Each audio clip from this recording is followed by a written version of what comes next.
Okay. Hi, everybody. How's everyone tonight? Just wait. I'm going to say hello to everyone first because this is a live stream. Welcome. Hi, everyone. Welcome to the GoldFish Report. I'm your host and reporter, Louisa. This is Wednesday, July 8th, 2020. And this is GoldFish Report number 520. This is our mid-week 179 POTUS report. We will be back on Saturday night. I will be back on Saturday night to present the second part. Hi, Liz. How are you, dear? Of this, which is whatever the president does, for the remainder of today, tomorrow, and Friday, and maybe possibly part of Saturday as well.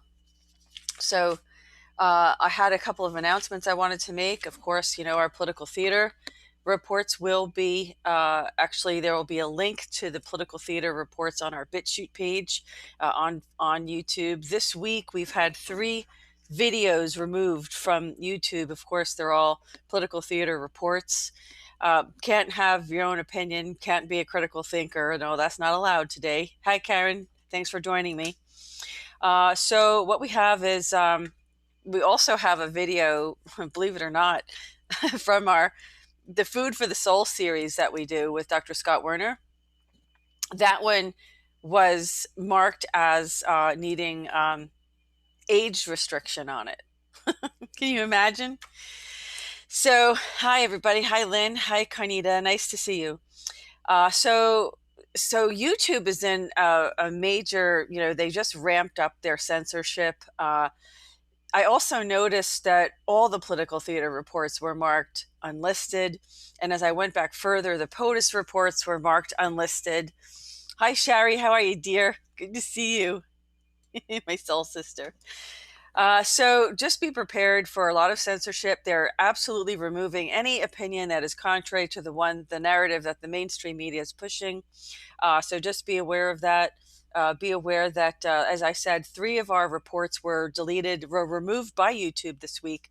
And one of our reports with Dr. Werner was actually flagged for age restriction.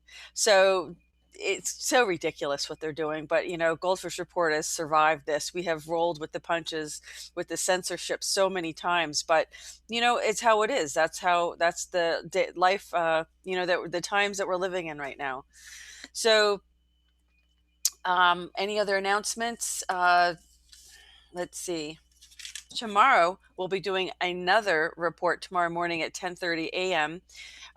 Eastern time with Dr. Werner again, and we're going to be talking about manifestation and really the art and the science of manifestation, and it's going to be very interesting. And I hope everybody does join us. And of course, Vicky, his wife Vicky Werner, who is also an amazing woman, she's going to be joining us for that report as well.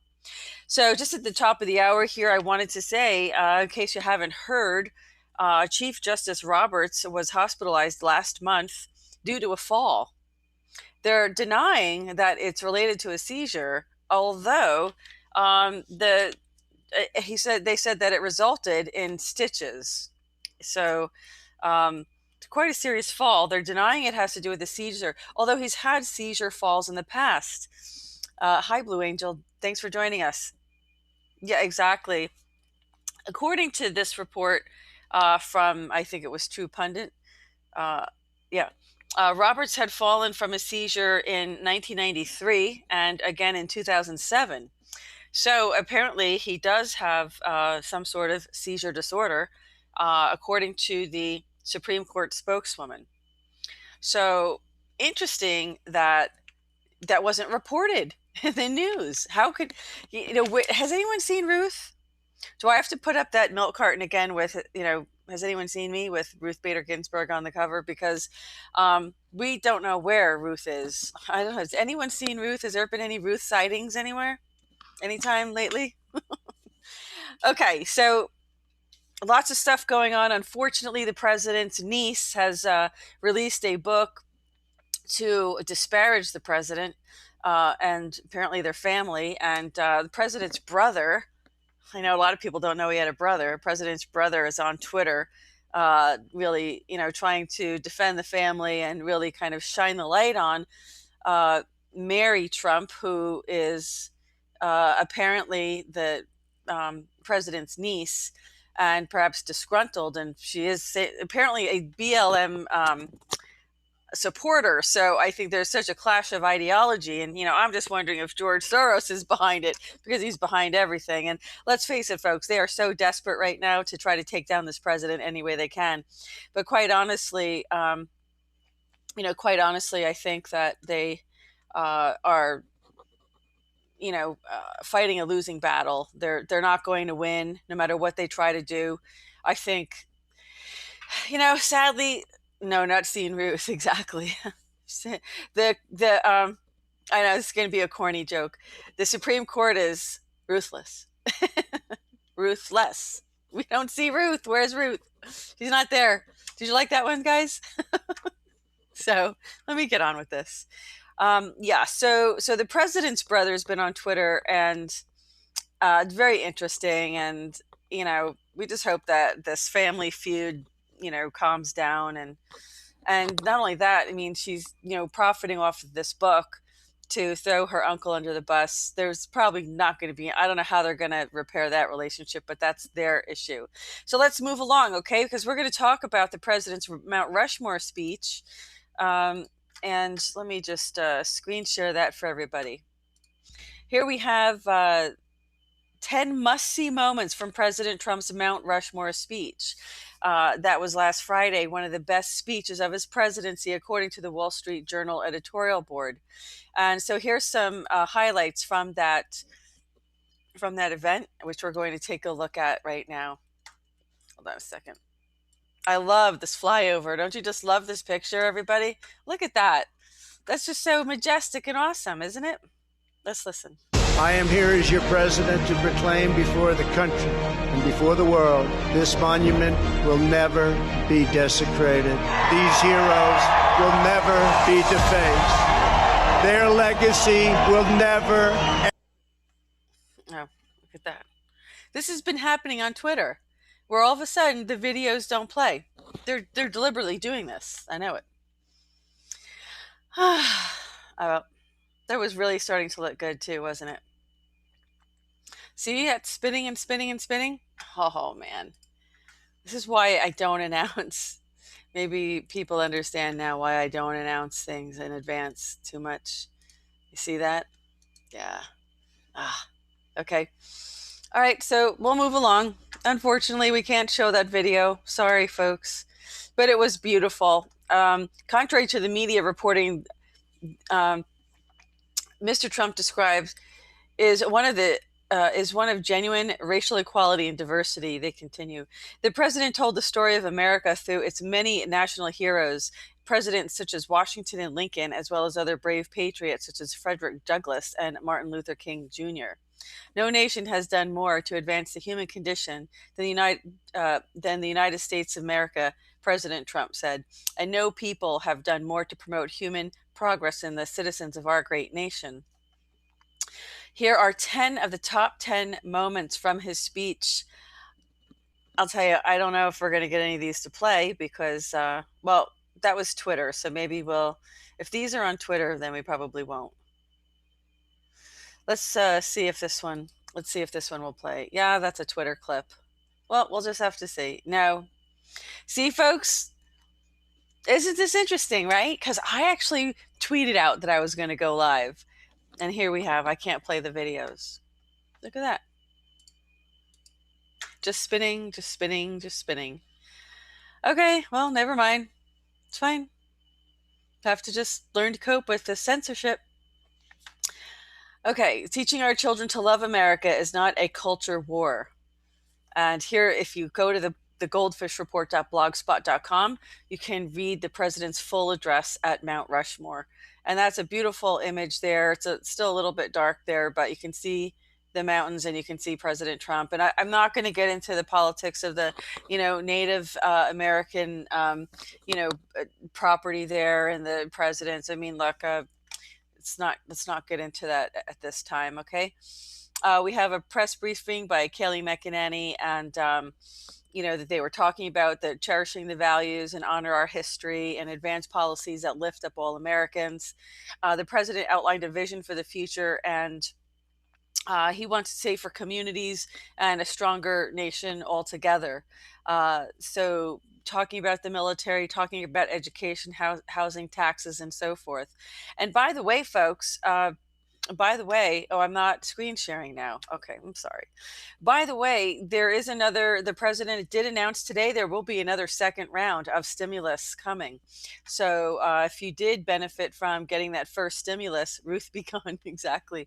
If you did benefit from that first stimulus, just know there will be a second one on its way. So I apologize that I can't get these video clips to play. As you know, I always usually do. But as I announced in the beginning of this report, we had 3 YouTube videos removed this week. They were political theater reports. Of course, they're expressing a critical thinking, perspective. It's not necessarily their narrative perspective, so they were removed. And of course, we had another one flagged for age restriction. I mean, they're all like, I don't know. I mean, they're not for children anyway. But I have that, I have that. You have to do that now on YouTube. You have to specify whether it's for children or not for children. You have to specify that. But I usually have the default setting on that it's not for children. But age restriction, yeah, God forbid, we influence a young mind to learn how to think for themselves. Oh my God, that's just illegal now, isn't it? So let's move along. So we have the press secretary. You can go to the blog and you can check out the transcript. It's really long and I don't, usually read them. So we'll just have to skip through it real quick. See how long they are? Yeah, I don't bother doing that. But let's see what else is going on. So Trump punches back at totalitarian left at Mount Rushmore. We'll talk a little bit more about that. President Trump, so which is more divisive?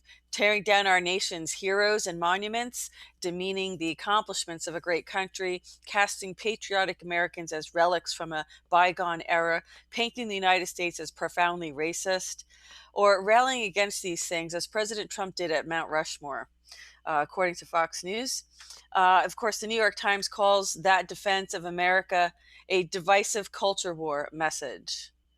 On the same weekend in which famous abolitionist Frederick Douglass, 168 years ago, delivered one of his most historically resonant speeches, a statue of Douglass was toppled, according to the Rochester Democrat and Chronicle. After making the decision to disband its plainclothes anti-crime unit, New York City has seen a 205% increase in shootings in comparison to the same time period last year. Haley Victory Smith reports, I feel like we are giving the streets back to the criminals, said the mother of one shooting victim. Contrary to claims from both Chinese officials and the World Health Organization, China did not report the existence of the coronavirus in late 2019. Rather, international health officials discovered the virus through information posted to a U.S. website, according to Washington Free Beacon. And of course, we're having the announcement now that the Bubonic Plague is now being reported in China. I'm telling you, this just doesn't stop. Humanity's under such assault right now. It's unbelievable. So, and they're also downplaying that in China, saying that it's not, of concern. Yeah, just like they did with COVID, right? The president on July 6th had a presidential message on National Air Traffic Control Day. We know that is a tough job to have, isn't it? Across nearly 30 million square miles of American-controlled airspace, passengers fly safely and efficiently thanks to the diligent work of the men and women of Federal Aviation Administration. On National Air Traffic Control Day, we recognize these dedicated professionals for the ingenuity and skill they use to safeguard America's reputation for aviation excellence. Exactly. As our country continues to combat the unprecedented challenges posed by the coronavirus pandemic, the FAA and its workforce have worked tirelessly to keep the skies open and safe. Nearly 900 flights helped more than 80,000 United States citizens travel in 133 countries return home, and more than 800 FEMA flights delivered roughly 1 billion gloves, gowns, and other essential supplies to medical workers. Those are big numbers. Our nation's vigilant air traffic controllers are at the heart of these operations and have worked around the clock, as they always do, to keep flights operating safely, reliably, and on time. So you can read the rest of it here if you'd like, but it's nice that the president, recognizes this. They are probably, I keep thinking of in the movie Airplane, when you see the air traffic controllers and they're like all sweating and like they're so stressed out, they're like sniffing glue, and then they're like unplugging the lights on the runway. And sadly, we get these, images from the movies. We we think that's like really what the impression we get of what it's like to work there. Although I'm sure it's very, very stressful. It's probably quite accurate. So this was the White House photos of the week for last week, which we didn't get to publish on Saturday because of the Mount Rushmore event. So here we had the Vice President, Mike Pence, with the Housing and Urban Development Secretary, Ben Carson. And so this is a White House response coordinator, Dr. Birx, listened to Texas Governor Greg Abbott deliver remarks during a COVID-19 press briefing. So here they are, and social distancing at the table, as you can see, and no one's wearing a mask. Although Dr. Birx has hers around, oh no, she's wearing a scarf, right? So they're not wearing a mask. By the way, folks, let me interject here for a second. By the way, I think we did tweet today that the Surgeon General had stated that masks are not required. Now, let's be very clear about this. I'm not telling you not to wear a mask, okay? I want to be very clear about that. We had some liberals in the comment section last week when I complained about wearing a mask at Great Adventure and feeling, sick from it because of all the schmutz that gets in there. And then I breathe that schmutz in my lungs. Not good. It's not good to have schmutz in your lungs at all. So let me see if I can just share that for you, because I would really like to share that, unless of course Twitter is going to do that again and just, block it. But the Surgeon General said, aside from Tony the Rat Fauci, okay, who is supposed to be on the coronavirus task force and the head of the National Institutes of Health and Allergy, right? He said you don't need to wear a mask. I screen shared that last week. I don't have to do it again. And someone in the comment section just went ape, well, I'm not going to say they really went crazy, criticizing me, telling me they're going to report me for, promoting killing people because, he only hears what his narrative was, you know what I mean? He only hears that that it wasn't me that said not to wear the mask. It was Dr. Fauci. It was, here's the story for Bubonic Plague. Of course, none of the images are loading. Express.co. Exactly. China closes tourist hotspots, desperate attempt to prevent an outbreak of deadly bubonic plague after a case was identified. Really? Well, where do you think the bubonic plague came from? Stored in that, oh, come on, folks. You can't just make this up. Where did it come from? You just whip it out of thin air? Come on. This is crazy. I just want to find this Surgeon General statement, which I think is important, but I'll tell you, I'm not quite sure we're going to really see much of it because there isn't one. I'm going to screen share this so you can see this. There isn't one video that I'm going to be able to play because they're not even loading. Look at this. Not one. If it's a video, you can't see it. Here it is, though. Yeah. Okay, here's the Surgeon General back in February of February 29th. I think you can see this, right? This is from the Surgeon General, folks. Seriously, people, stop buying masks. The Surgeon General, folks, there it is. They are not effective in preventing general public from catching coronavirus. But if healthcare providers can't get them to care for the sick patients, it puts them and our communities at risk. Look, and he continues. The best way to protect yourself and your community is with everyday preventative actions like staying home when you are sick and washing hands with soap and water to help slow the spread of respiratory illness. Then he says, get your flu shot.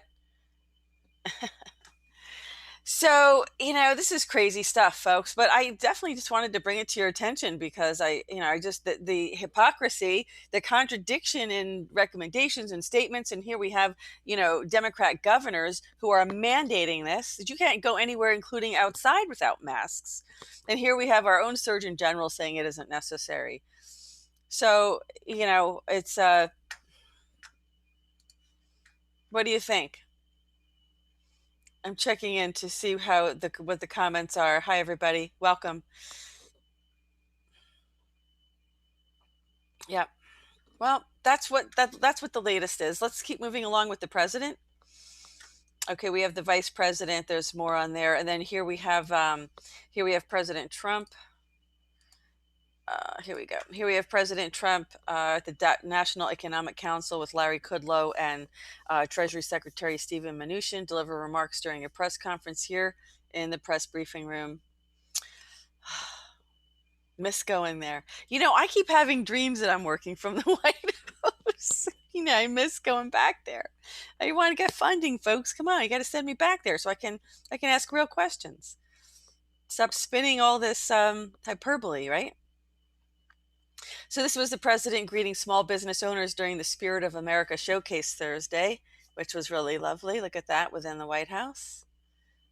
Very nice. Texas timber, of course, Texans.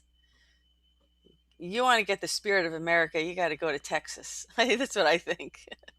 Trump delivers remarks here again on social distancing. Doesn't look like anyone was required to wear a mask, but it does look like there were some people wearing them. And so here you have the vice president, United States Army Staff Sergeant Edmund Milley sings the national anthem during a naturalization ceremony. So that's very nice. Okay, and here we have, this is outside the Eisenhower building, and right next to the Eisenhower Executive Office, right next to the White House. Social distancing with a picture outside, that's the vice president. And let's just keep moving along. I'm not going to go into this too much. This is Vice President Mike Pence takes notes during a COVID-19 briefing in Florida. And here is the First Lady, boarding Air Force One. Very nice. Very big, very, very big plane there. And here's another beautiful, more daylight shot of Mount Rushmore here. Oh, Marine One was carrying the president and First Lady as they fly to Mount Rushmore. So there you have the president touring that. So that's a nice shot there. And here's our lovely and wonderful Blue Angels performing a flyover during the 4th of July celebration. And I wouldn't be surprised if we see some friends hanging out in the sky in the background somewhere. And there usually are. I just haven't seen any pictures of them yet. But there's usually always an interesting wingman that flies along the president. And here's the president and First Lady at Mount Rushmore. First Lady's dress was sketches made by children from, these were children who were victims of abuse, and they made sketches that this designer had turned into this dress for the First Lady. And she's really a champion of children and children's causes as a mother herself. And so these are issues near and dear to her heart, and she really wants to bring attention to that.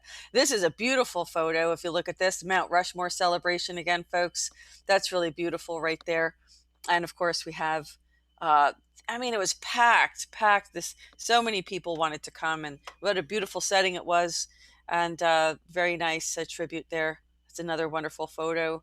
You can go to the goldfishreport.blogspot.com. You can come and check out these photos. Spend some more time looking at them if you'd like. More flyovers there, the Blue Angels, and there's the president. And right here is where his is going to go. His spot right there, right? Or it's going to be over here. Oh God, that's just going to trigger somebody. I know it. So here's more images, and the speech was wonderful. And here were some really beautiful fireworks there. It was really a very lovely celebration. And here you have the Air Force One flying over the south lawn of the White House. So there you have that celebration, and the president and First Lady were there. Interesting. She's wearing flats. She doesn't usually wear flats, Melania. That's interesting. but she's tall enough. She can do it. Okay, and so here we have some more pictures. We have some paratroopers, probably Army Rangers, right? United States Army Golden Knights parachute. That's what they are. Onto the front lawn of the White House. Very nice. Very, very nice. Whoa, look at that.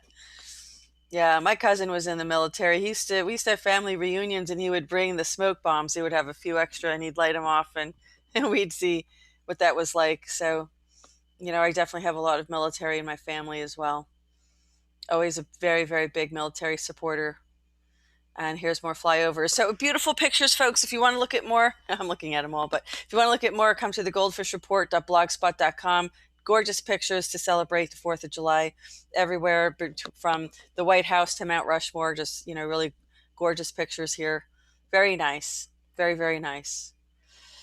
And incredible, perfect wing formation there. That's very, very nice. And of course, some fireworks. And the White House was in red, white, and blue, in case nobody knew that.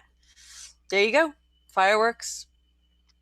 Okay, so let me just stop while I switch channels here. And thank you, Dr. Arden. Good to see you there. I haven't seen you for a while. I appreciate your comments there. Let's see, what else do we have? Am I going to be able to screen share any of these videos tonight? Hold on. We're going to try one more time. I'm going to try one more time to see if I can get this to play. Let's see what happens. I am here as your president to proclaim before the country and before the world, this monument will never be desecrated. These heroes will never be defaced. Their legacy will never, ever be destroyed. Their achievements will never be forgotten. And Mount Rushmore will stand forever as an eternal tribute to our forefathers and to our freedom. Those who seek to erase our heritage want Americans to forget our pride and our great dignity so that we can no longer understand ourselves or America's destiny. My fellow Americans, it is time to speak up loudly and strongly and powerfully and defend the integrity of our country. We will proclaim the ideals of the Declaration of Independence. America's future is in our hands. And ladies and gentlemen, the best is yet to come.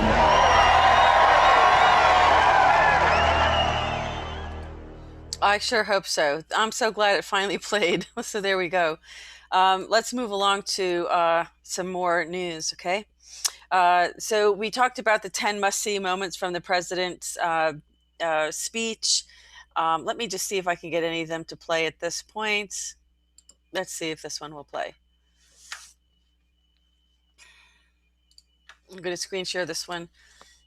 There we go. This way, our Saturday night, our weekend report's not so long if I break up the report. So let's see what we can hear 56 patriots who gathered in Philadelphia 244 years ago and signed the Declaration of Independence.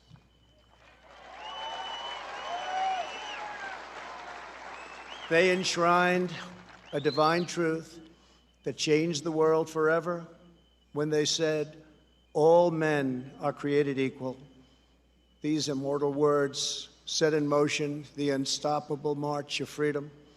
Our founders boldly declared that we are all endowed with the same divine rights given us by our Creator in heaven, and that which God has given us we will allow no one ever to take away, ever. There you go. 56 So patriots. that's one of the highlights. There were many more. I'll try to play another one before we end the program tonight, but I'm going to go on and talk about how the next item on the agenda is to reopen schools. And there's a lot of controversy about, how exactly to go about doing that, because they want to impose a lot of restrictions on these kids and schools. And it seems unreasonable, quite honestly. So let's see what they have to say about it. In the weeks ahead, educators and government officials at the state and local level will be making important decisions about when to safely reopen America's schools. Our shared goal should be to have students physically present in the school this fall, if at all possible. The president of the American Academy of Pediatrics, Dr. Sally Goza, said at a White House summit today on safely reopening America's schools. Missing school has lasting effects on children. Let's see what this clip is about here. Let's hope it'll play. Sally Goza. I'm a practicing pediatrician from Fayetteville, Georgia, and I'm president of the American Academy of Pediatrics. The AAP represents over 67,000 pediatricians across the United States. It's an honor to be here today to talk about how to do the best we can for our children in these challenging times. Thank you for fostering this important dialogue. Children get much more than just an education at school. Being away from peers, teachers, and school services has lasting effects for children. Because of this, the AAP carefully weighed the evidence and determined that our shared goal should be to have students physically present in school this fall, if at all possible. Even though this will not be easy, we strongly advocate that all policy considerations for the coming school year should start with this goal in mind. This should happen with careful measures to keep students, teachers, and staff safe, and with the flexibility to adapt as needed to the community's prevalence of COVID-19. Of course, returning to school must be done safely. It is important to make the school environment safe for all those in the building. School leaders and state and local public health officials will need to work together to ensure safety for children, teachers, and staff. We all will need to be nimble and flexible and ready to switch gears based on factors including each community's prevalence of COVID-19 cases. Okay, so what does this mean? Let's see what this is. Let me screen share this for everybody. So, wait a second. Oh my God, I almost pressed the wrong button. Jeez. Okay. President Trump and his administration know that schools are a crucial part of every American community. More than $13 billion from President's CARES Act is dedicated to helping schools navigate the extraordinary challenges presented by the coronavirus pandemic. Today's White House summit brought together health and education officials from across government and society, including Dr. Deborah Birx, Health and Human Services Secretary Alex Azar, and Education Secretary Betsy DeVos. Panels featured state and local leaders, healthcare professionals, school administrators, teachers, and parents. First Lady Melania Trump, whose Be Best initiative focused on improving child well-being, and Second Lady Karen Pence, a teacher, both joined the summit, as did President Trump and Vice President Pence. So here's the First Lady with a comment about missing classroom time. Let's see what she has to say here. Our lovely First Lady. Is children well-being. The first pillar of my Be Best initiative is children well-being and taking care of children's social, emotional, and physical health has never been more important than during the COVID-19 pandemic. The administration has worked around the clock to protect Americans from the coronavirus, but many challenges for children and families can be just as invisible as the virus and just as dangerous. When children are out of school, they are missing more than just time in the classroom. They're missing the laughter of their friends, learning from their teachers, and the joy of recess and play. For children with disabilities, without access to technology, or whose homes are not a safe place, the situation can be even worse. The first pillar of my Be Best initiative. This is the the First Lady, and of course, here was also samples of the sketches from the dresses that appear on her dresses from those children. Let's see what they have to say here. The media is mocking Melania for this dress, claiming that Donald scribbled all over it. Come to find out, it's artwork done by children in counseling for sexual abuse.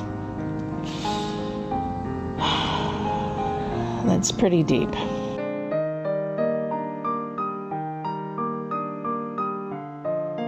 Yeah. The media is mocking That's Melania exactly for what this dress, happened. claiming that Donald...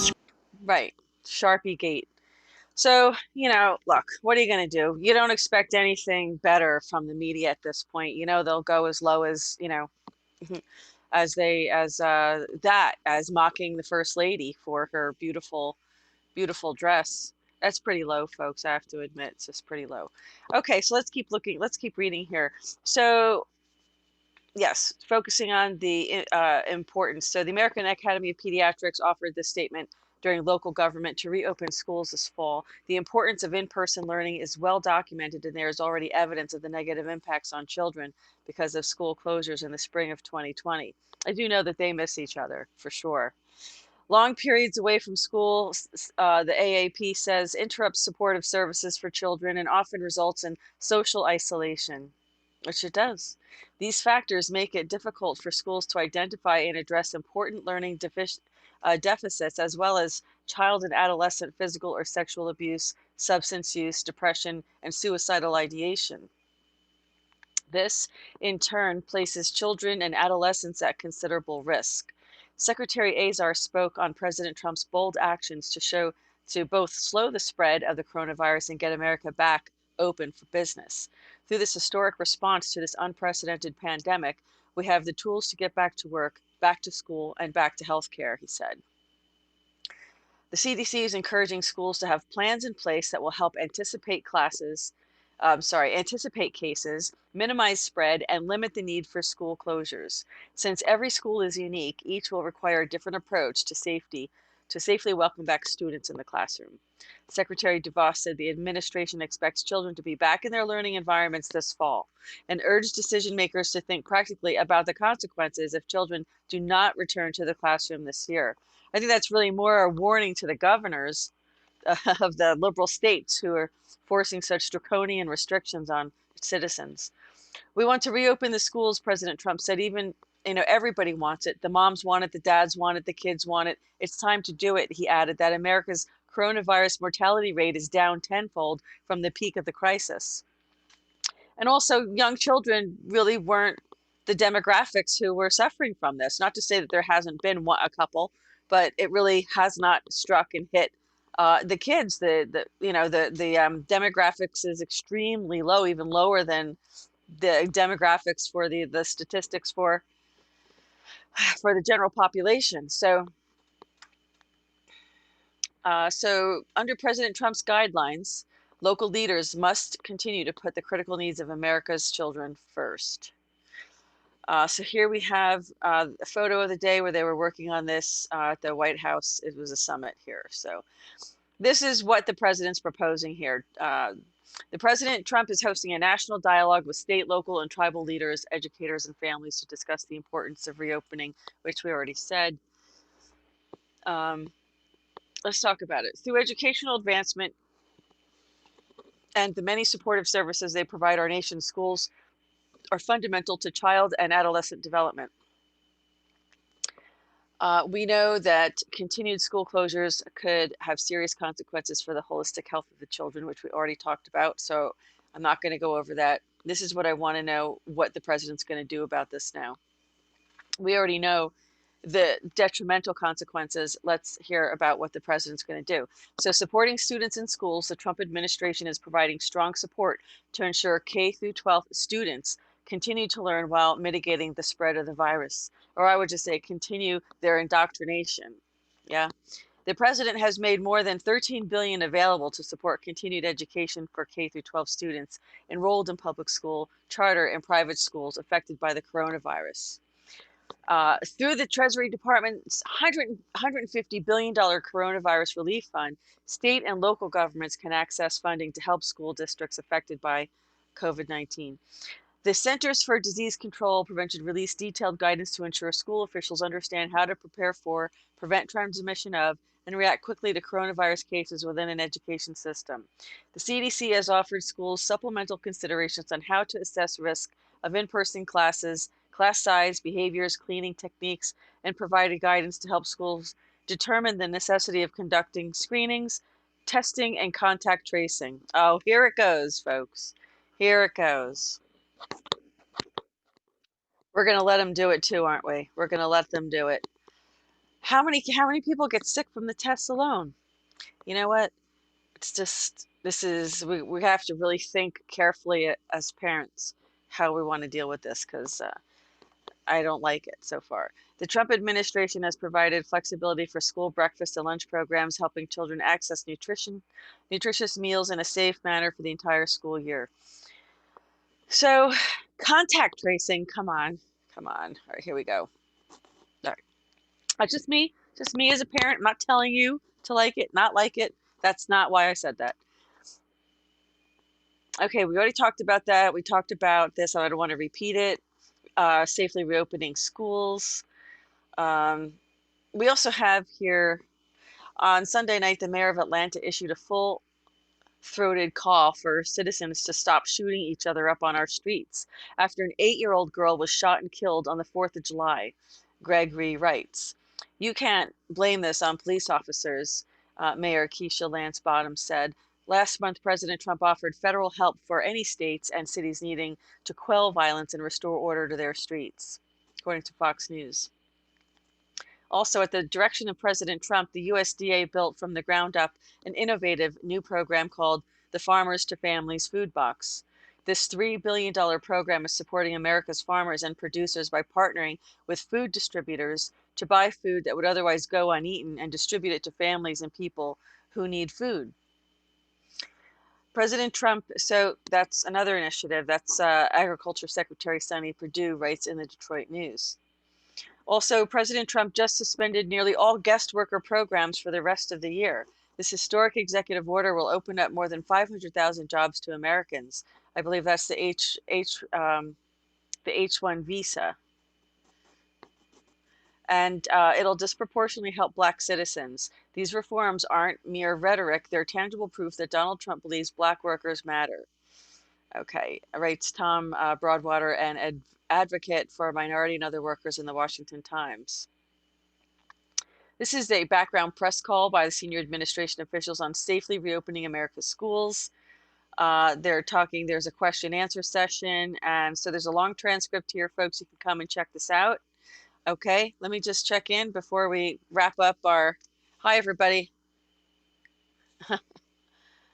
Hi, exactly. Well, what are we going to do? I do add some, commentary every once in a while when it comes to some of these things. Let's just see what we have here. Okay. Statement from the press secretary regarding, here, let's take a look at this. Okay.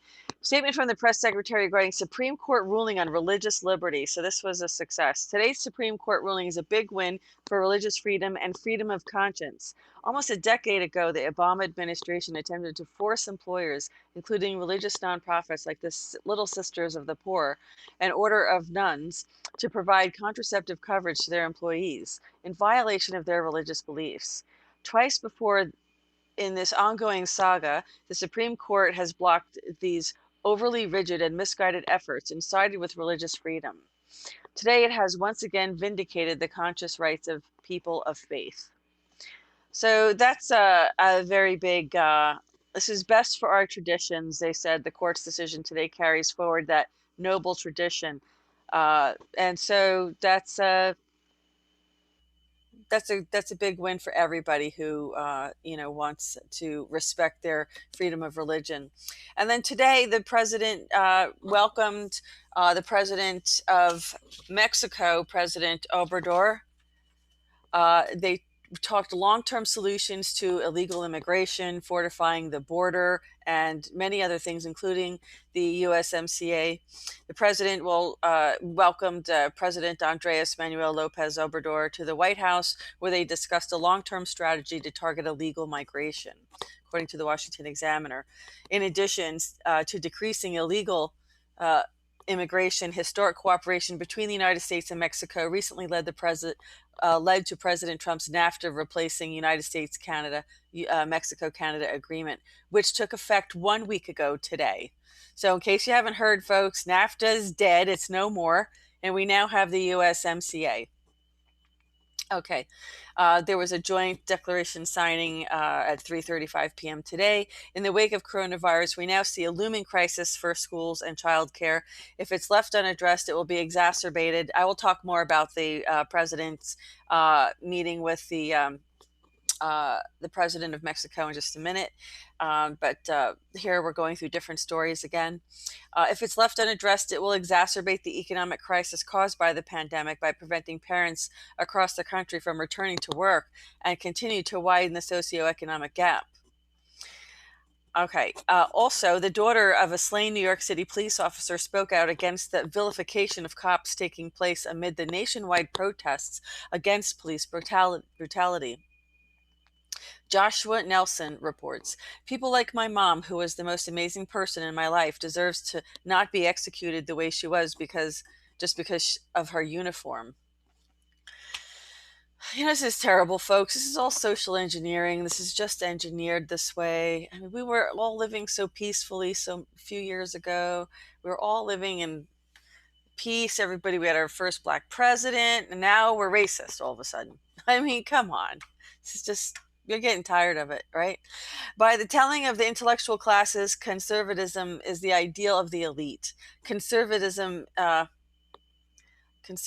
is the natural disposition and political home of the working classes, invested in stability, protection for families, and supportive of the formative institutions of civil society, especially religious institutions, writes the American Conservative. Here we have a presidential message on the 50th anniversary of the federal policy of Indian self-determination. So here it says, on July 8th, 1970, President Richard Nixon issued his special message to the Congress on Indian affairs, which served to herald a new era in federal Indian policy, Indian self-determination. In his message, President Nixon applauded the adaptability and creativity of Native Americans in the face of overwhelming obstacles, praising their enormous contributions to our nation through art, culture, resilience, and spirit, and embracing strong tribal governments and respecting tribal decision-making. Building on this momentum, Congress passed and President Ford signed into the law the Indian Self-Determination and Education Assistance Act of 1975, which recognized the primacy of the nation-to-nation relationship between the United States and tribes, and led to the establishment of an Indian civil service and a recognition of tribal institutions through contracting and later compacting between the federal government tribes. Okay, so this proclamation is recognizing missing and murdered Indigenous peoples. I was proud to sign an executive order establishing both Operation Lady Justice and the Task Force on Missing and Murdered American Indians and Alaska Natives, according to the president. These initiatives are developing and implementing an aggressive government-wide strategy, working with tribal leaders to combat the crisis of missing and murdered American Indians and Alaska Natives, especially women and children. In furtherance of these goals, in fiscal year 2019, the Department of Justice awarded over $273.4 million in grants to improve public safety, serve victims of crime, and support youth programs in American Indian and Alaska Native communities. My administration is also delivering unprecedented resources to combat opioids and drug addiction to nurture healthy family and communities for all Americans. And I do have to say, there are problems. I mean, we do have some, from my own experience being on some of these reservations, they have their own problems. They really do. You have to make sure, and when you saw what happened up at Standing Rock, you have to make sure that the tribal leaders, are actually doing things to help its members. And I think that they could be doing a lot more. There definitely is a drug addiction problem. There's definitely a quality of life issue in some places. And but I think that the tribal leaders need to think about the quality of life of everybody there. So yeah, here we have it now. Additionally, my administration reached an agreement with Finland to repatriate culturally important remains and artifacts to the Pueblos and other tribes with heritage in the Mesa Verde region.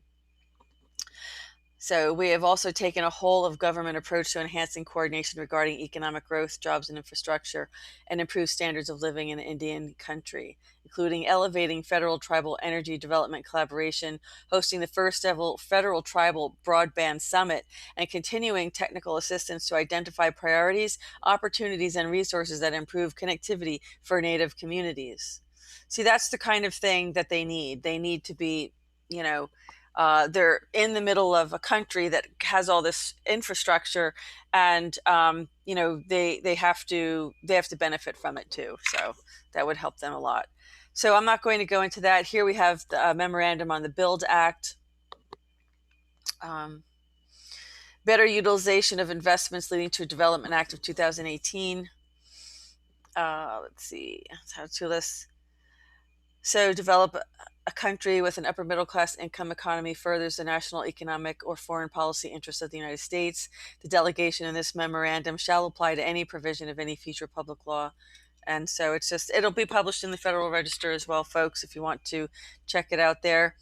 Here is the transcript of the remarks by the president on safely reopening America's schools. You can come here and take a look at it. The president's talking about his track record and how well he's doing with the economy, and of course with how many lives he saved by blocking China, travel from and to China. So he's also talking about therapeutics and vaccines, and also cures for this. We know that hydroxychloroquine, there was a recent study, folks, talking about hydroxychloroquine reducing the death rate of people with the COVID-19. And sadly, I also heard today, I saw a report today about people who have been treated with and released with COVID-19, after being treated for COVID-19.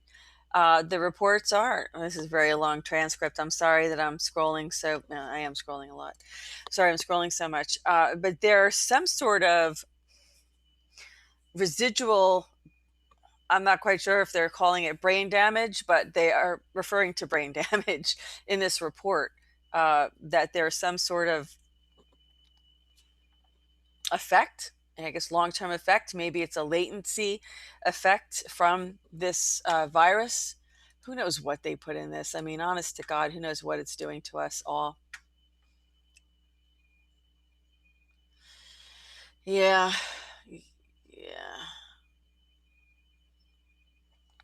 Oh, you're right. Okay, someone commented, no filter or moral compass on these youths today. They think they know everything by 16. Oh, you are so right about that. You are so right about that. Oh my goodness, that is so accurate. By 14, I would say. Very frustrating. So yeah, it's a tough time. We're in a really, really tough place right now, folks. It's really getting to be, crazy. I also wanted to screen share some other news while we're still here. This is also an announcement. If you look at the Department of Justice website, their press release, you'll read all about the arrests that are going on right now. I mean, they've always been going on. They're just not headlined. I mean, they're not going to be headlined in the mainstream media. But there's also Ghislaine Maxwell. She was an unsealed indictment. So, the sealed indictment list is now up to 179,000 and more. So, she was one of them. I don't think we're going to just see them prosecuted in mass. I think it's happening, every day. It's happening as we speak. This has to do with the investigation. The Justice Department announces findings of investigation into Narcotics Bureau of Springfield, Massachusetts, and they are talking about use of force reporting and things like that.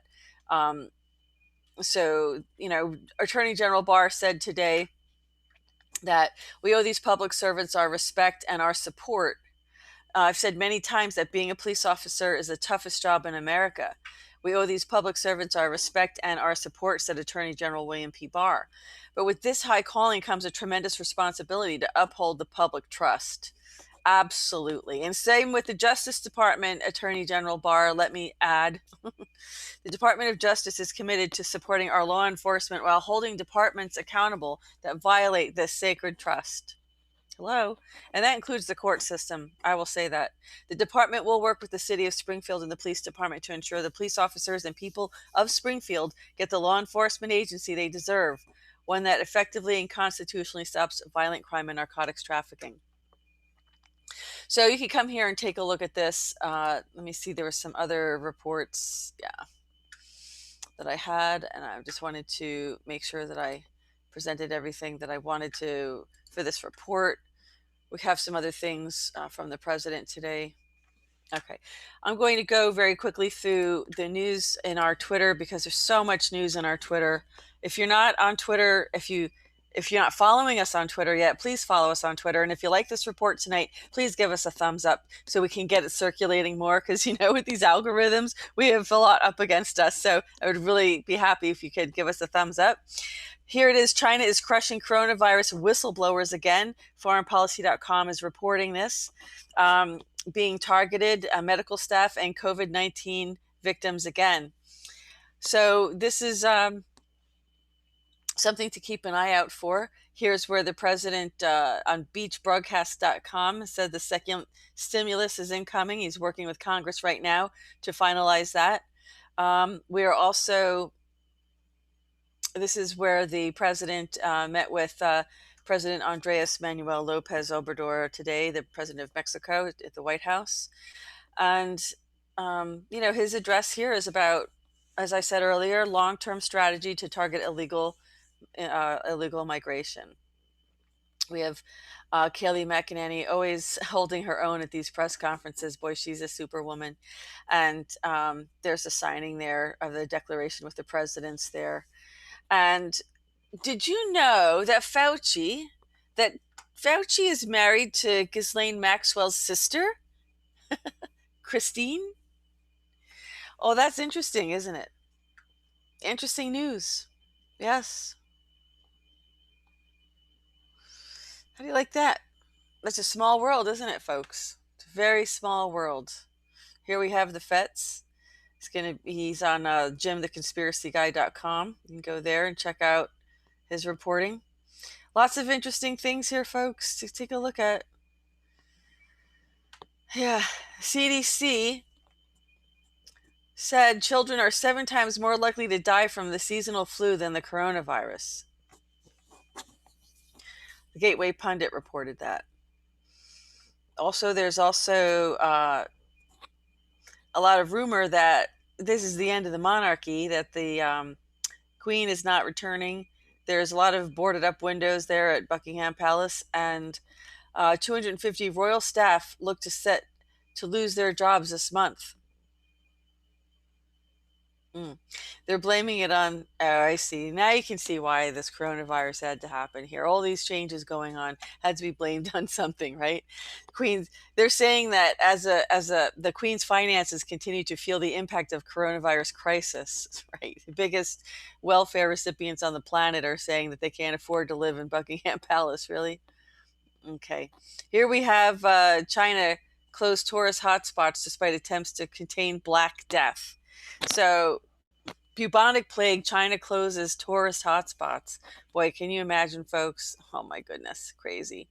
Here's a beautiful, lovely photo of our president and his son, Barron Trump. Isn't that beautiful? That's a beautiful picture of them. Look at that. Pretty sure that's Barron. Yeah. Lots of stuff going on.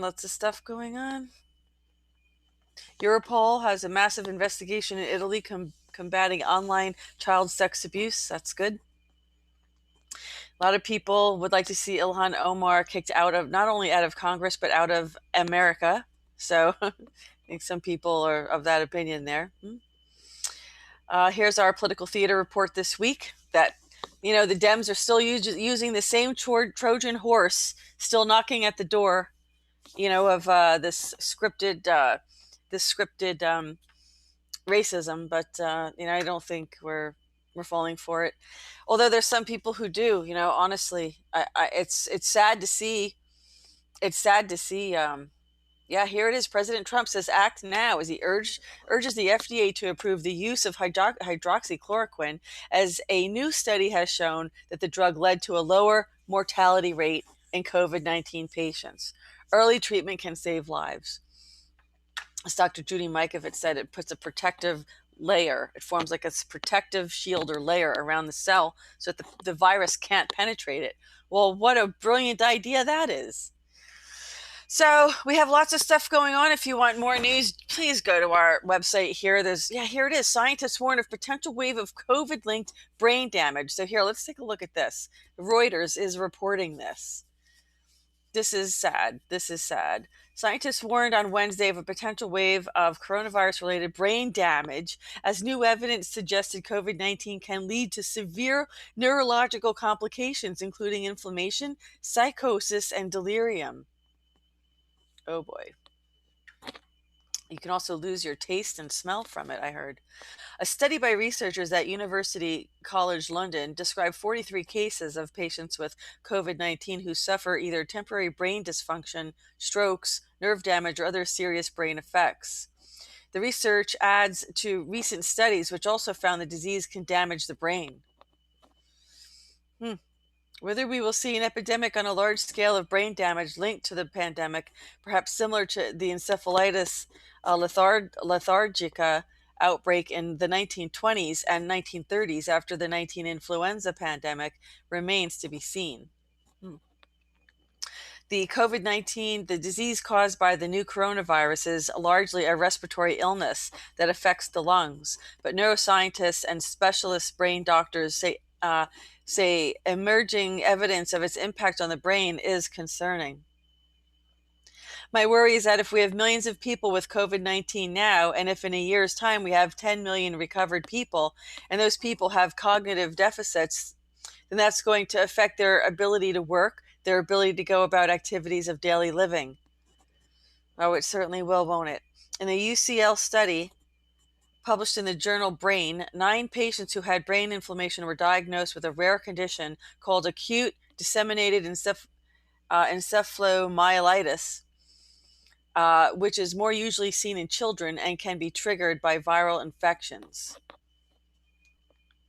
The team said it would normally see about 1 adult patient with the acronym is ADAM per month at their specialist London clinic, but this had risen to at least 1 a week during the study period, something they describe as a concerning increase. Given that the disease has only been around for a matter of months, we might not yet know what long-term damage COVID-19 can cause. Doctors need to be aware of possible neurological effects, as early diagnosis can improve patient outcomes. Owen said the emerging evidence underlined the need for large, detailed studies and global data collection to assess how common such neurological and psychiatric complications were. Yeah, I mean, very early on, folks, I heard, and I reported what I had, the reports that I was seeing was that it did, in fact, create dementia-type symptoms, delusional symptoms. It caused psychiatric instability. That was reported very early on when the first cases were starting to come out, when we were first seeing people just dropping like flies in Wuhan. You remember that? Does everybody remember that? Let me go back to my live chat and see how everybody's doing.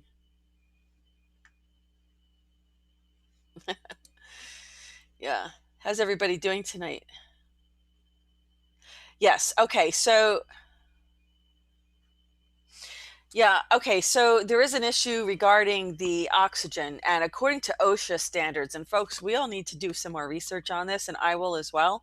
But according to OSHA, their regulations are you have to have at least, what is it? You can't have less than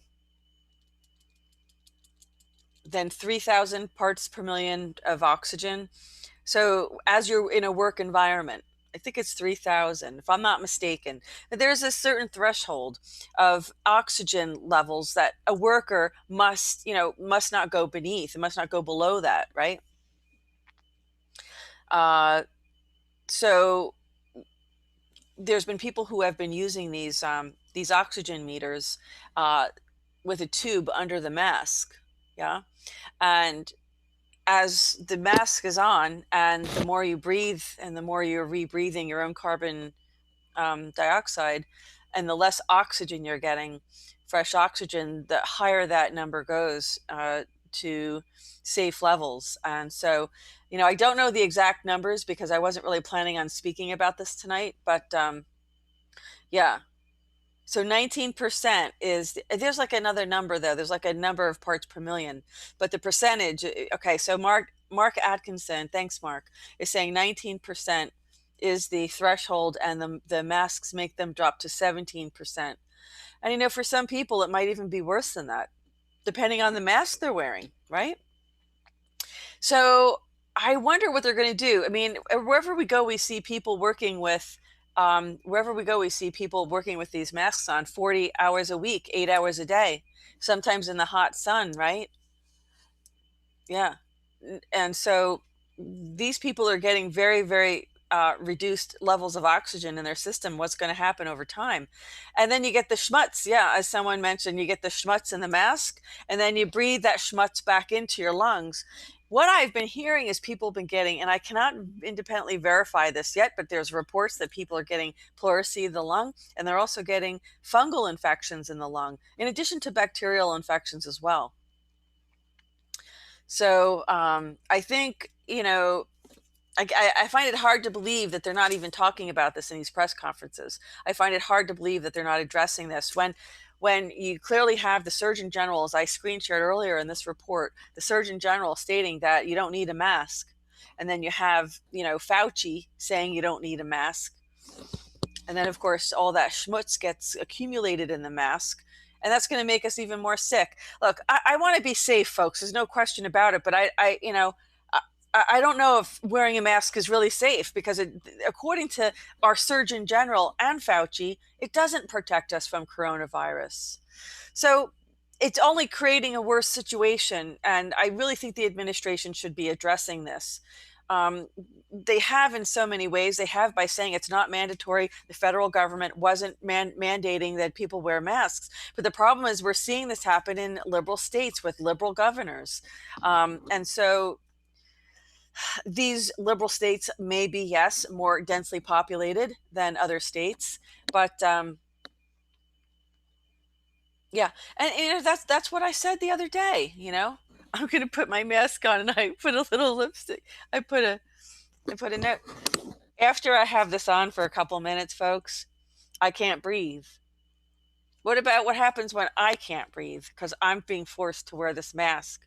And if I was forced to wear this outside and I'm doing work outside in the heat and all of this, I have my lipstick on it. Couldn't resist. I had to have a sense of humor about it. But it's dangerous to have that on and to be breathing that in. So, yeah.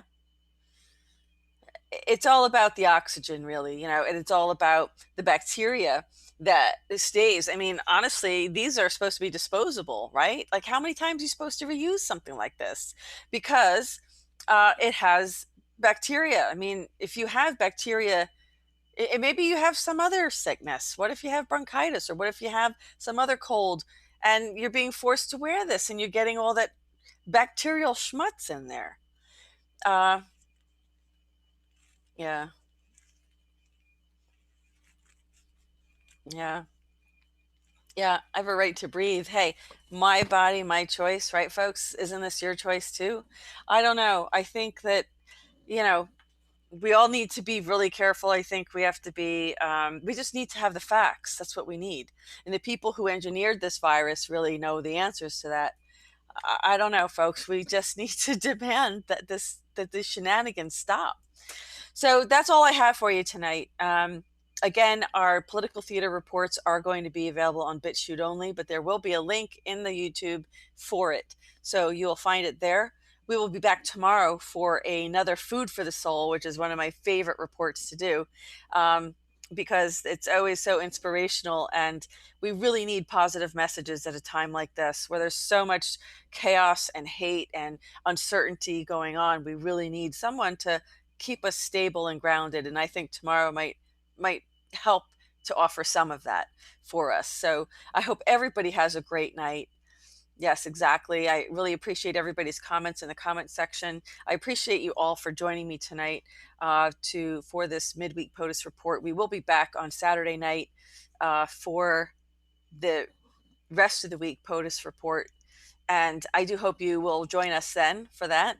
And we'll see what new interviews may be coming up. But I have a feeling right now, the GoldFish Report, we have had 3 videos in the past week removed from YouTube, by YouTube, and another one, had an age restriction and imposed on it. So, we're going to be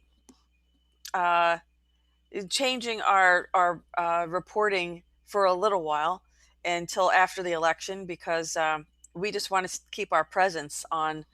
I'm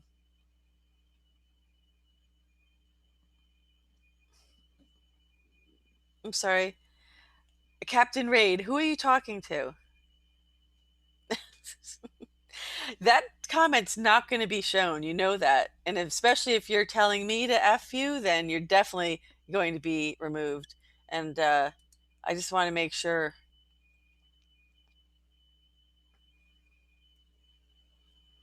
Oh, I think you're talking to the government about this. Okay, I'm still going to hide your comment. I'm sorry, because I just don't want the F word and stuff being used. Because, it's like I said, as I was saying, we want to keep our presence on YouTube. So I don't want to give them any reason to delete any more videos and to remove anything. And you know what else they were doing? They just went through the whole catalog I have here of reports, and mysteriously, all of them were labeled unlisted. I wonder how that happened. They totally demonetized us. We don't qualify. We didn't monetize until like 6 or 8 months ago, and that didn't last long. So, everybody, you have a great night. Thank you so much. Yeah, potty mouth, exactly. Hey, look, I can have a potty mouth too, but I try not to do it on on the recordings. I have my moments, and my friends who know me know that. Well, thank you so much for joining me. Thanks to everybody who's in the live chat. I appreciate you watching. Please give us a thumbs up. If you like the video, it'll definitely help go into the recommended videos into everybody's news feed. I do appreciate you joining me tonight. To everybody, I hope you join us tomorrow at 10:30 for our Food for the Soul. I can't wait for that. And again on Saturday for our POTUS report, our final, end of the week POTUS report. So hang in there, everybody. We're going to get through this together. It's tough. It's testing all of our patience, but most of all, we have to realize that as Americans, we really need to stand up and draw the line. We are, whether you realize it or not, in a fight for our country at this point, to maintain our freedoms and Constitution. We have an insurgency. We have been infiltrated, and we are fighting for our country right now. So everybody really needs to stand up and stop letting these anarchists get away with what they're doing. I'm glad to see the president's taking bold action and arresting these people. Every day I'm hearing more arrests of these anarchists, people who were defacing government property and statues and things of that nature. And these people are going to be in big trouble. If they think taking those few bucks from the Antifa, organizers was a good thing, they're sorely wrong. I have to tell you, they're sorely wrong. So everybody have a great night. Yeah, okay, Captain Raid, I didn't think so. Thank you so much. I didn't think so. I thought you were talking to the government. I did figure that out, so I do appreciate it. So you guys have a great night. I can't wait to see you again on Friday, and you definitely join us tomorrow at 10:30 if you can, with Dr. Werner and his amazing wife, a steel magnolia, a true steel magnolia. And I'm so glad she's got so much wisdom to offer. They both do. They're tough people. They've walked a very tough walk, and they've come back. They've bounced back in a tremendous way that can really, really inspire all of us. And that's why I really love having them on. So join us tomorrow for some food for the soul. And so have a great night, everybody. This concludes this edition of the GoldFish Report. Thanks for joining us.